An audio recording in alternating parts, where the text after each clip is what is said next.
Thank you, thank you, thank you. I really appreciate being here and the invitation, and I also appreciate the invitation. I allow my wife, Wendy, to come with me. We never want to skip an opportunity to come to New Harmony, and thanks for welcoming us, and it's always lovely to be here. I've already been warned about the front row, so I'll be talking over them as much as I can, and when they raise their hands, I'll say, "Are there any questions?" Right? No, not at all. I'm going to try to make this subject as entertaining as possible. That it can only go so far, and then I can't work miracles after that. But the thing about this subject is that it is so incredibly the minutia of it, the complexity of it, to whittle it down into some useful, practical knowledge is not the easiest thing to do. Especially since the target just keeps moving on us, right? Moving and moving. And it's about my 14th time to talk on the subject. And of course, none of them have been the same talk because something's been changed since the last time I've given it. And that certainly is the case tonight. And we'll try to go through some of that. Now this is the materials in the slides. A lot of it I'm just going to barrel through or even skip, okay? There's a lot of material in here that larger business owners are wanting to hear, and so I've got some of that stuff in there, and I'll move it on. Let me ask, though, who here tonight might be either a business owner or a sole proprietor or a manager of a business? Anybody? A handful, right? Okay, yeah, farming, that's a business, Mr. Wiley. That's very, very true. And retirees, right? No, are you sure? Okay. Okay. Okay. So we'll try to zoom through some of these materials that deal with larger employers, and this is meant to try to reach a variety of different interests. So I'll apologize ahead of time regarding some of these skipped slides. But trust me, you don't want to hear a lot about some of this stuff, okay? I'll also do my very best. You know, I am not an ERISA attorney. ERISA attorneys in Indianapolis, Chicago, St. Louis, Louisville, Nashville, or whatever, they're the ones that spend a lot of time in the Affordable Care Act.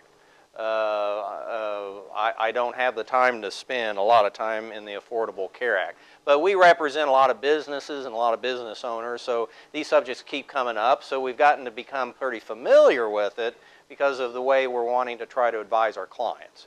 So that's why I've come to know probably more about the Affordable Care Act than I ever really wanted to know, right? And the more I do know, the more I really wish that I didn't know. But I also do this with Old National Insurance, so that's why you see Old National Insurance here. Actually, if you get to a point where in a small business or you've got questions relating to how can I get insurance, this gentleman that I'll have on my last slide, he's certainly the one I would recommend going to as far as looking at what kind of insurance do you have, what kind of insurance can we go out there and find for you for health care, okay? I'm going to start off real quick. Do you remember when this all started? You know, remember you saw the members of Congress clapping and hee-hawing when they finally passed it on the House floor? Well, that was not the Affordable Care Act. The Affordable Care Act, that then went to the Senate. And then it went to conference.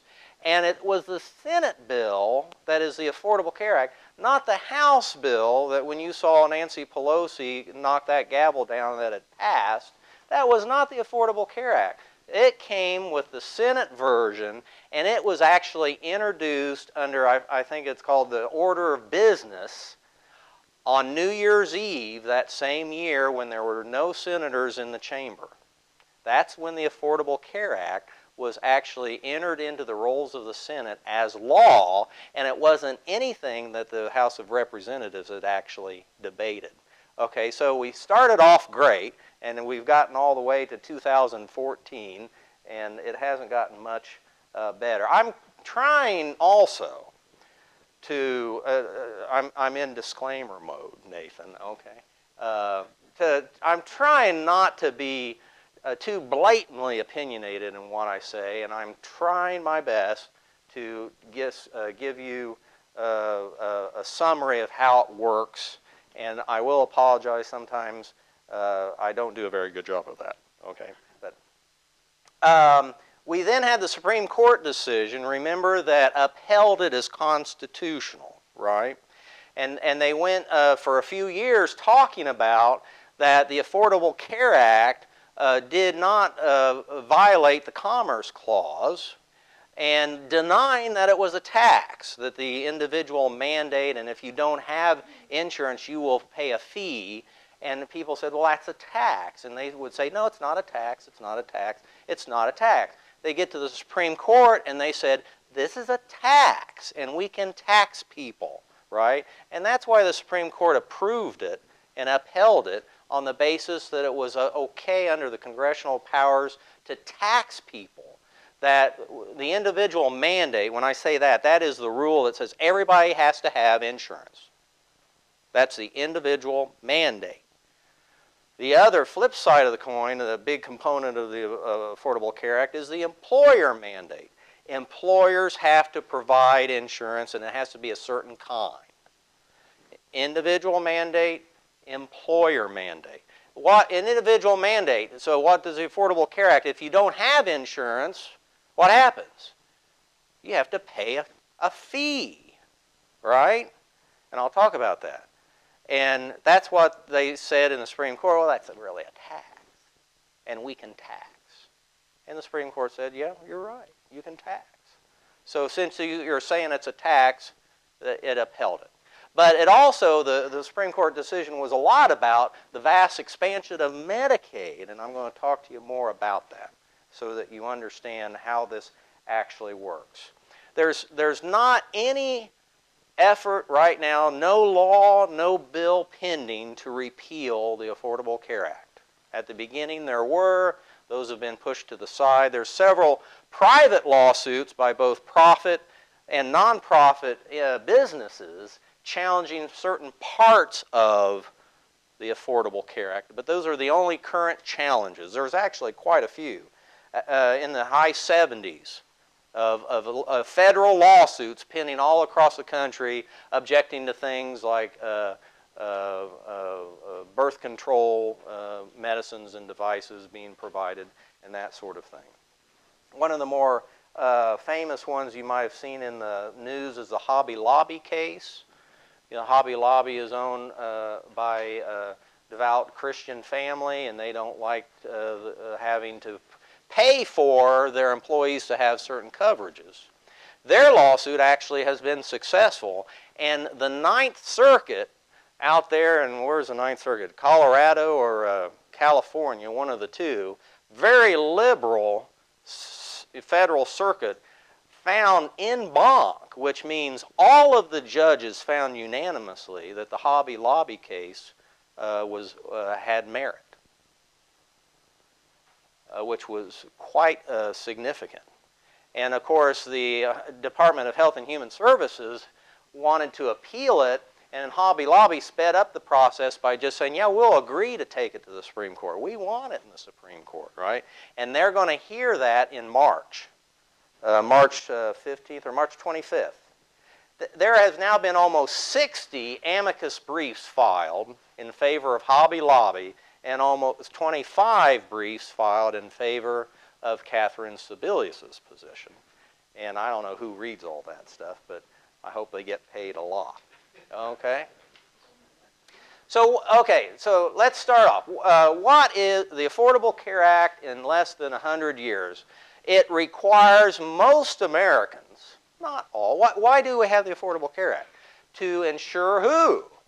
the uninsured, right? The whole point was there's how many millions of uninsured people, and in America we can't stand for that. We have to have everybody insured. So let's do the Affordable Care Act. It's meant to not require all, but most Americans to have some type of health insurance or pay what? A tax. That's the individual mandate. Leg one of the stool. Okay? Then it's intended to reduce the number of uninsured Americans by making it easier, right, to obtain the insurance. By doing what? Requiring employers to provide coverage to substantially all full-time employees, or what? Pay a tax. Several taxes, lots of taxes. That's the employer mandate. That's a second leg of the stool, of the Affordable Care Act stool, right? It creates these insurance exchanges. We'll talk about that. That are these websites that you've heard a lot about. And remove barriers to obtain coverage by requiring lots of different things. But the third leg of the stool, and you don't hear a lot about this, okay, is the vast expansion of Medicaid. All right, so the third leg of the stool is that we're going to put millions of more Americans on Medicaid. Why? To give them health insurance, right? So if they're going from this chunk of Americans that they want on Medicaid to this, okay, and that's a big component of how they're getting health insurance to everybody, right? Okay, so don't forget the Medicaid component.